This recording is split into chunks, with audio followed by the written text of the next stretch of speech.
California Governor Gavin Newsom is now calling his city's homeless encampments unacceptable, which is odd since he's the guy who, made them acceptable, turning sidewalks into red carpet events for drug addicts, thieves, and unemployed CNN anchors. On Monday, he urged cities to ban the camps from sidewalks, parks, and other public areas. So after years of denying the problem, he's now pretending to fix it, which is like putting on a condom as you're leaving a horse. Gavin Newsom completely unraveled, live, raw, and utterly unfiltered, after Greg Gutfeld torched him on national television with the ferocity of a California wildfire. Gutfeld didn't just criticize, he dismantled. With razor-sharp sarcasm and pinpoint timing, he eviscerated Newsom's record, swagger, and yes, even his beloved hair gel.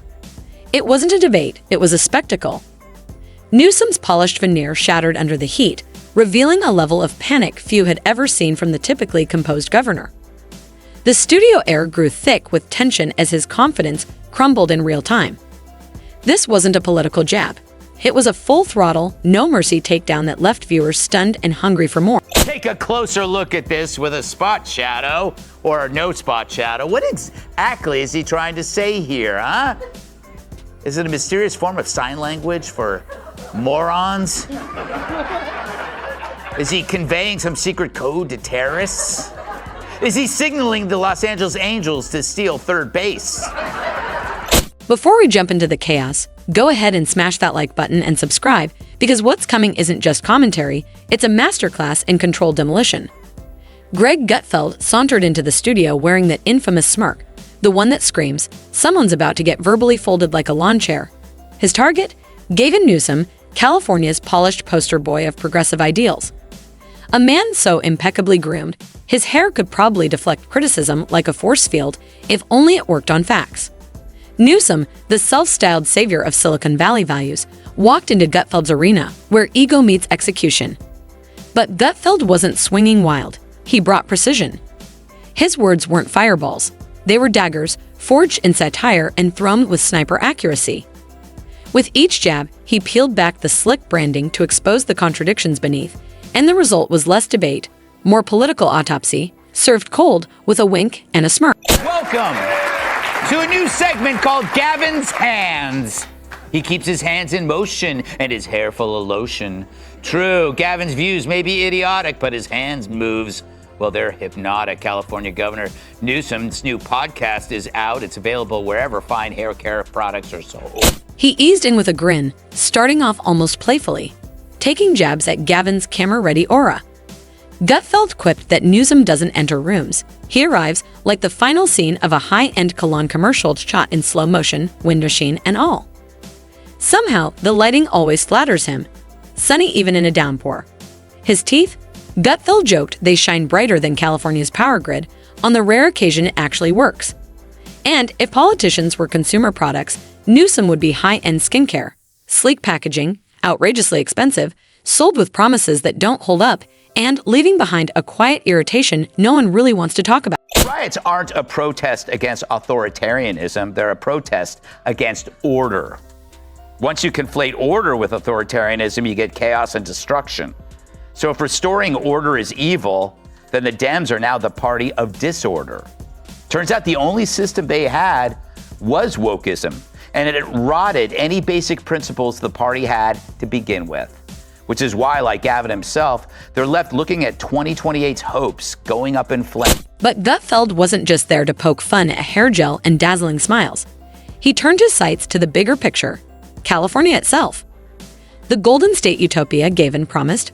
According to Gutfeld, it resembles less a modern marvel and more a crumbling gated community, where the elevators are broken, the rent's astronomical, and the only thing more abundant than potholes are overpriced soy lats.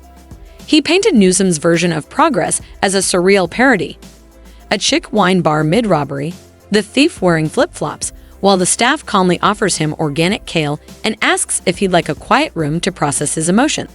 So Newsom is fed up with tent cities, the crime, the urban decay? No, he's not mad about that stuff. He's mad you noticed. It's like a criminal telling a jury he's sorry he robbed 25 banks when he's just sorry he got caught on the 26th. Because this isn't some spontaneous crisis. It's a man-made disaster like Chernobyl or Fox and Friends. Homelessness. Gutfeld didn't just bring it up. He fired it across the room like a heat-seeking missile. He tore into Gavin's policies with brutal clarity, calling them a cocktail of fantasy, TDD talk jargon, and the kind of fiscal logic that would make a high schooler lose phone privileges. Under Newsom's ideological offspring, San Francisco, Gutfeld said, has morphed into something between a dystopian theme park and a cautionary tale. Sidewalks double as obstacle courses, public restrooms are rarer than affordable rent, and needles outnumber streetlights. With trademark dryness, he added that tourists now snap selfies next to active crime scenes, because apparently that's the most authentic California experience left. Why? What difference does that make? Why shouldn't a restaurant/bakery be subject to the same laws as everybody else? Is the bakers union that powerful? If you cross them, will you wind up with the Pillsbury Doughboy's head in your bed? No one will say. But according to a new Bloomberg News report, Newsom pushed for the bread exemption to help a longtime campaign donor, billionaire Greg Flynn, who happens to own a bunch of Panera Bread. Then came the economy, and Gutfeld didn't hold back. He chuckled, almost in disbelief, as he described how Gavin Newsom celebrates companies fleeing the state the way an arsonist might admire the smoke rising from the wreckage. California, once proudly hailed as the world's fifth largest economy, now finds itself competing with mid-tier European nations, not for innovation, but for the world's most convoluted and creativity-killing tax system. Gutfeld joked that Newsom's economic strategies likely originated during a beachfront brunch over a $19 slice of avocado toast and a well-thumbed copy of Mark's greatest hits. Now with more equity. He tore into the labyrinth of regulations like a sugar-fueled kid tearing into birthday presents, only to find red tape in every box. And then came the piece de resistance, Gavin's COVID response. Gutfeld, wielding sarcasm with the precision of a marksman, eviscerated it effortlessly, metaphorically blindfolded, with both hands tied behind his back. He ridiculed the lockdowns that shuttered schools and robbed children of years of education, all while Newsom wined and dined at the ultra-exclusive French Laundry. It was hypocrisy served on fine china, perfectly paired with truffle oil and a chilled glass of Chardonnay. As small business owners watched their livelihoods disintegrate, Gavin's inner circle toasted to public health from what looked more like the VIP tent at a royal garden party than a policy meeting. It's like the wildfires. Gavin blames climate change when it was his corrupt bureaucracy. Since the Palisades fire, which destroyed 6,000 buildings, only 4 permits have been issued for rebuilding. Did climate change cause that? Hell no. So like the fires, Newsom let homelessness run wild. He allowed tens of billions of dollars to be swallowed up by a maze of consultants, nonprofits, and bureaucrats who created poop mats.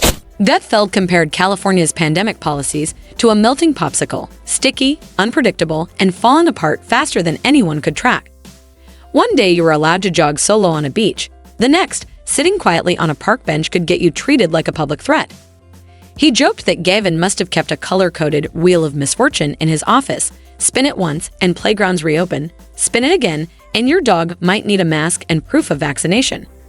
And if you dared to question the logic, you were instantly labeled an anti-science lunatic who clearly didn't grasp the high-level calculus behind Newsom's ever-mutating rules. Then came the recall. Rather than introspection, Newsom emerged from it even glossier, like a politician who had just been detailed at a Beverly Hills auto spa. Smugger, shinnier, and somehow even more removed from the people he was supposed to lead. Gutfeld didn't stop there. He shifted to crime, noting that under Newsom's watch, criminals had evolved into misunderstood performance artists. Shoplifting, practically a recreational team sport. He joked that Gavin's approach to crime prevention probably involved inspirational posters politely suggesting thieves pivot into tech startup. So our dumbest politicians are getting dumber. It's like a semi-truck full of dumb pills overturned, and Gavin Newsom leaped out of his limo and ate all of them up. And now he's ODing on dumb. I watched this one guy, was it Jesse Waters or something on Fox News? What he's been saying about Paul Pelosi the last 5-6 months, mocking him consistently. Don't tell me that's not aiding and abetting all this, of course. Stores are shuttering, residents are packing up in droves, and yet Gavin still stands at the podium, proclaiming California to be a beacon to the world. As if the world is begging for soaring taxes, legalized theft, and dish soap that comes with regulatory paperwork thicker than a legal thriller. But Gutfeld didn't stop there. He pivoted to education and went full throttle. According to him, California's public schools have traded education for indoctrination, now with flashier PowerPoints. Parents trying to decipher what their kids are learning face a maze of jargon, layered in social theory, where the basics of biology are treated like optional side quests in a progressive choose-your-own-adventure saga. Gutfeld claimed Newsom has transformed school boards into ideological battlegrounds where logic gets body slammed beneath a mountain of DEI consultants and bureaucratic buzzwords. And then came energy and housing. The roast practically wrote itself. Gutfeld joked that Gavin promises affordable housing the same way people promise to start their diets next Monday. Rents are sky high, homes are built from hope and recycled hashtags, and zoning laws are so convoluted, Kafka himself would have tapped out mid-sentence. He added that the only thing more outrageously expensive than living in California is leaving it, thanks to a tangle of exit fees that feel like a farewell tax for daring to escape. Last year, after the Texas Governor Abbott ordered that parents of transitioning children should face criminal investigation, Newsom then tweeted this: "Trans kids and their families should be celebrated, not targeted by the state. They are heroes." And so to fearful families in Texas right now, California's door is always open to you. Yeah, and so is the side door on some pedophile's minivan. And yet, Gavin still smiles. Through scandal, criticism, and crumbling policies, he flashes that camera-ready grin, the kind perfected in the mirror of a luxury trailer. Gutfeld didn't buy it for a second. He described Newsom as a human screensaver, always in motion, always polished, and never accomplishing anything of real substance. It's not leadership, it's lifestyle branding. Gutfeld argued that Gavin doesn't govern, he curates. Every press conference feels more like a product launch than public service, strategically lit, immaculately tailored, with just enough buzzwords to sound profound without saying a single concrete thing. It's like watching a TED talk with cheap bones and a ring light. And then came the kicker. Gutfeld scoffed at whispers of a potential presidential run, likening it to promoting the chef of a sinking cruise ship to lead the Coast Guard. Stylish, sure, but catastrophically miscast. He circled back to Newsom's obsession with optics. Behind the airbrushed policies and Instagram-friendly soundbites, Gutfeld saw a politician governing entirely by aesthetic. Every move choreographed for applause, every statement massaged for headlines. In the end, he said, Gavin is less a public servant and more a walking Pinterest board of progressive cliches.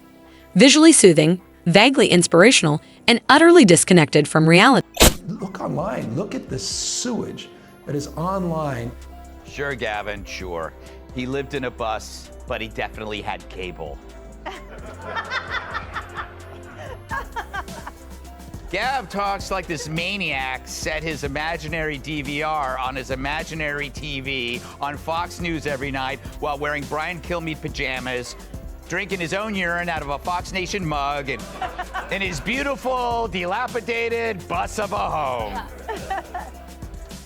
A man so enamored with his own reflection, he's forgotten to look out the window and see the reality facing his constituents.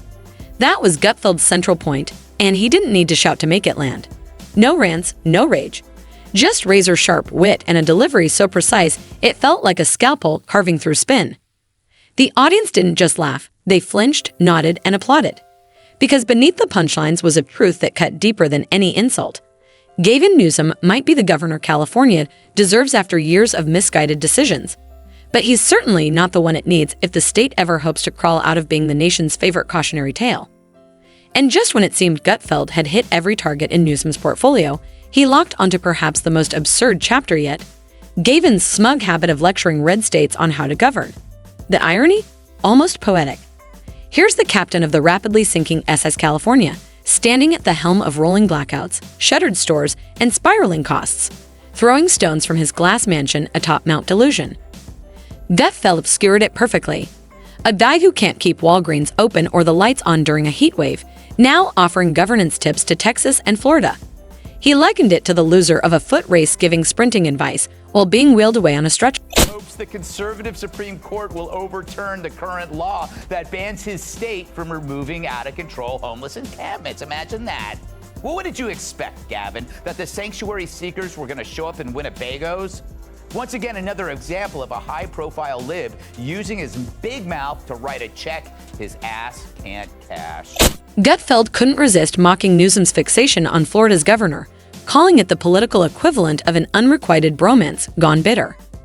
He painted a hilarious mental image of Gavin doom-scrolling through Florida headlines at midnight, furiously tweeting between delicate sips of oat milk and simmering envy.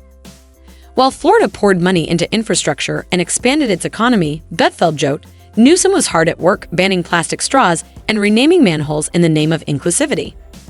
This isn't governance, Gutfeld said. It's cosplay, a costume party for elites who believe leadership is whatever racks up the most claps on TikTok. Then he lit into what he called Newsom's Image Makeover Tour, a national stage production starring a man who clearly thinks the White House comes with a floor-to-ceiling mirror room. Gutfeld imagined the campaign ads with a Surgeon General-style disclaimer. Warning: while other governors patch roads and lower crime, Gavin's out there crafting hashtags and scheduling photo ops with the manic energy of a real housewife filming a season finale. The message was clear. Newsom governs less like a leader and more like a brand manager in a perfectly tailored suit. Now, it's often said that life is like a crap sandwich. The more bread you have, the less crap you gotta eat. But in Gavin Newsom's California, they mean it literally. California recently passed a law mandating a higher minimum wage for fast food restaurants, raising it from 16 to 20 bucks an hour. But it offers an odd exemption for chains that bake bread and sell it as a standalone item. Not even California's natural beauty was safe from Gutfeld's punchlines. He quipped that the state's majestic mountains, scenic coastlines, and iconic redwood forests were secretly drafting handwritten letters begging Idaho for asylum, just to escape the bureaucratic chaos. Tourists arrive for the sunshine and palm trees, stick around long enough to get caught in a protest, and leave with a souvenir receipt from the highest gas tax in the nation. According to Gutfeld, if California were a movie, it'd be an overproduced sequel no one greenlit. Stunning trailer, bloated budget, and an ending so bad it gets booed at the premiere. And just when the laughter started to die down, Gutfeld turned to the camera with that signature wry grin, gave a casual shrug, and made it clear he was just getting warmed up. Because when the political absurdity practically writes its own material, all a comic needs is a mic, a live audience, and a front row seat to the Golden State Circus.